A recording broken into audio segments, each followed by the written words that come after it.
This is Lisa from Mobile Tech Review, and it's gaming laptop time here. This is the Acer Predator 17. We did the 17X, which had a desktop GPU in it, albeit last generation. This one's a lot more exciting because it has NVIDIA 10 series Pascal graphics card in it. This has the GTX 1070.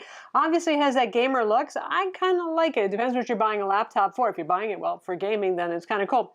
There's a lot to actually like about this. You know, a lot of people think, oh, gaming laptop, I want to get an Alienware. Maybe they've heard of Asus and they want to get a Rogue. The more discerning folks know about MSI, then there's the Clevos, and there's the Auroras, and a whole lot more. But Acer's been trying very hard to get seriously into the gaming laptop line for a couple of years now and get noticed. And with the Acer Predator 21X, that $9,000 21-inch curved screen laptop, they got people's attention.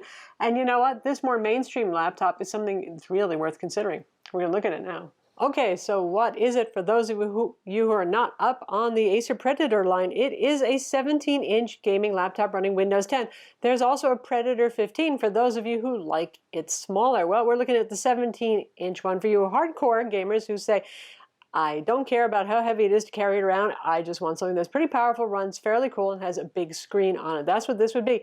It weighs around 9 1/3 pounds, so that's about average for a 17-inch gaming laptop if you're comparing it to the Asus ROG G752 or the MSI GT72 Dominator, or the heaviest of all, which really is the Alienware 17R4.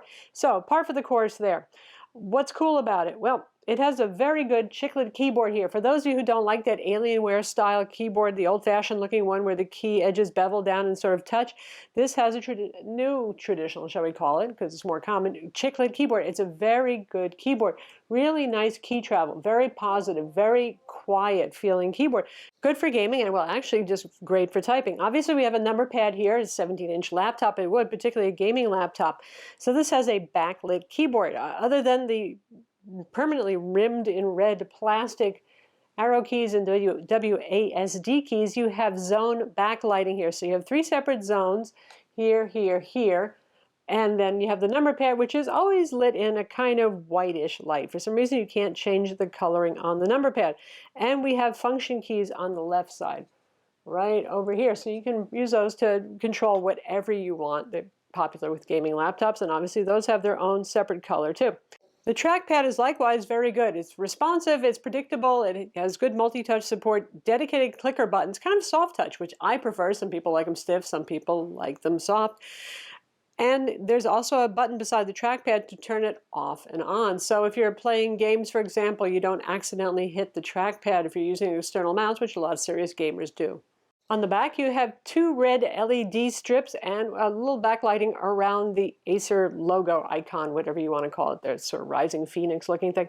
It's a gaming looking laptop. The rear vents, obviously, they're masked in red, that automotive kind of look, and the front grills also, you know, they're red. But that said, you know what, it's a really tasteful, relatively speaking, for a gaming laptop kind of look. Now, why do I say that? I like soft touch finishes. I particularly like the one on the Acer because it doesn't show fingerprints as much as the average soft touch finish. Much better than, say, the Dell XPS 15, but it has a unified look to it. You don't see seams anywhere. You don't see different finishes on different surfaces. Much as I love the MSI Dominator line and the Stealth line, I have to say that you've got the brushed silver black lid, you've got the interior that's kind of a different brushed silver, you've got plastic on the bottom, you've got the bezel plastic that doesn't match anything else. Even Asus, with a lot of their gaming laptops, they look a little cheap because they have a mix of finishes and materials. With this one, you have a very continuous, pretty much seamless looking design, and it makes it look like a quality piece. When I look at this, I don't feel like I'm like slumming or anything like that compared to getting something frou-frou, which these days, you know, in Alienware is still considered frou-frou, even though their prices have come down.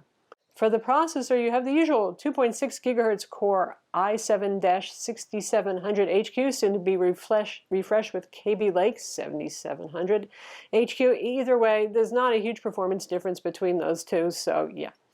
Not going to worry about that. There's not an overclockable CPU option for those of you who are really into getting overclockable CPUs. The GPU is the NVIDIA GTX 1070, and that has 8 gigs of GDDR5 VRAM, Samsung brand, in case you're worrying or wondering about that. So, powerful gaming laptop at the high end of what's available these days for your mainstream gaming laptop. Pricing, list price was $19.99, and you know, because they have to break into the same market where you have established players, You think, well, Acer, gee, the netbook people, why isn't it cheaper? Well, the nice thing is about it, number one, it's not a cheap piece of hardware, but number two, there are a lot of discounts. Some of them were around the holiday season for 2016, and they're continuing on. Micro Center has had a clear loss leader sale going for $14.99 for this. At that price, just go buy one. That's insane. Even Amazon's discounting it to around $17.98 or so. So it certainly is cheaper than something like the Rogue G752 series. We have the 1920 by 1080 Full HD matte IPS display that has 75 Hz G-Sync. It's also available with a 4K display. We saw the 4K display in the Acer Predator 17X we reviewed several months ago, and it was very nice, wide gamut, also matte, non-touch display. So up to you which you want. Killer 1535 AC Wi-Fi is standard with Killer Ethernet as well. Now, Acer takes cooling pretty seriously, and they've been doing their Aero fans for a while now. These are two metal-bladed fans, which is kind of nice instead of the usual plastic. It allows it to be thinner and supposedly quieter. They also have a function that reverses the fan direction momentarily every 3 hours. Not when you're gaming, not when it's doing heavy-duty fan RPMs, but when you're doing kind of chill things, or you can manually do it yourself. The reason for that is what they call dust buster, to get rid of fan dust.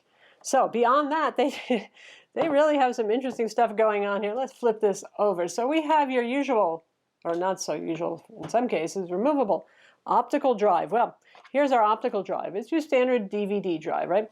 In the box, you also get what they call the frost core. So you slide the release level, pops out there, and it actually is powered. So this has a Cool Master fan in it. So it exhausts out here, the edge that's going to face outside.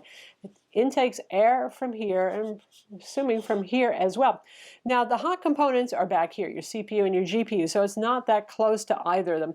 The SSD drives and the hard drive are over here, so in theory it pulls a little heat off of them. Does this make a difference, this thing here? I noticed that it dropped CPU temperatures and GPU temperatures. Well, CPU temperature dropped about 4 Celsius, so that's something. And the GPU already runs pretty cool on this, but it dropped about 3 degrees Celsius. This is a little bit noisier. It's not wickedly noisy either, though. I would say try it either way, see if you need it. Honestly, the laptop runs cool enough even when playing today's demanding games that I didn't feel like it was necessary, but it's in the box, and it's one of those little enthusiast kind of nods to what people worry about, which is cooling. Enthusiasts like to do upgrades, right? Let's talk about that. But first, while we're looking at the bottom section, could you have a flashier subwoofer right here? It's a dual speaker subwoofer, and you have stereo speakers here. These are also dual drivers. Better than average sound. Better than the MSI GT72 Dominator that we reviewed. Louder, a bit fuller. Better even than the Alienware 17R4. Just a real pleasure. I like the sound on the 17X a lot, and this one is also quite pleasing. I mean, it's not going to beat your home stereo system, obviously, but pretty loud, pretty full, very enjoyable. And the good thing is that fan noise is not so egregious that you can't actually hear and enjoy the speakers if you like to play games without headphones. So, back to enthusiasts. Enthusiasts like to upgrade their stuff, don't they? Well, we have the easy access centered area right here. 2 Phillips head screws you can pop off this center area. What you see is the 1 terabyte 7200 RPM hard drive, which I would immediately swap with a 1 terabyte Samsung Evo 850 SSD or something comparable for faster game load times. But anyway, you've got that in a little rubber tray holder, so you don't actually have to use screws to take it in and out, though there are actually screw holes if should you prefer to. I don't see why. And there are 2 SSD slots, M2 PCIe, also supporting RAID 0. Now, Acer loves RAID in their more expensive laptops. They've been doing this in Ultrabooks.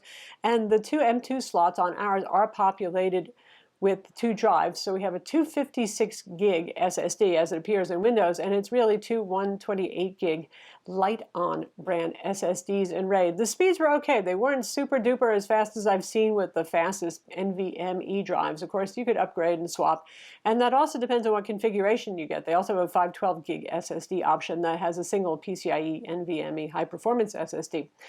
Suffice it to say, it's plenty fast enough for most people, though.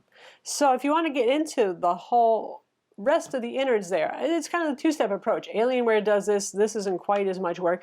I think it's kind of the rite of passage. So if you know a little bit about computers and you just want to upgrade your SSDs, your hard drive, and also you have 2 RAM slots available there, well, if you want to get to the rest of it, you have to know a little bit more. It's not that hard. You have this panel off already. Look for a couple more Phillips head screws. There's about 4. Remove the ones from the edge of the chassis, the one inset over here. And when you take out the optical drive over here, you'll see 2 more screws.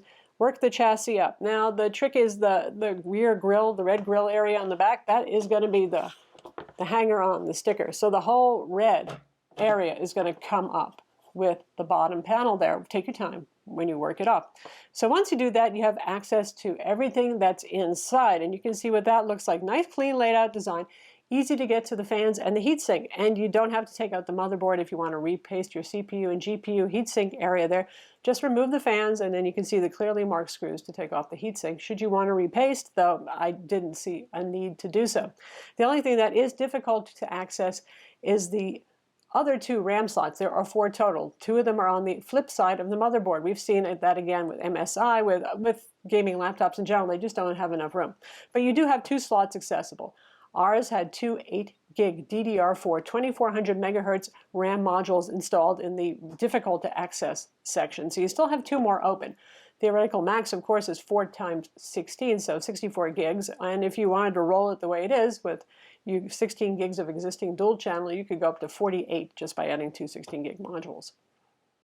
Ports are plentiful on this, and they usually are on 17-inch gaming laptops, and they're on the sides, none on the back. So if you hate ports on the back, this is the laptop for you. You have 4 USB 3.0 ports, 2 on each side.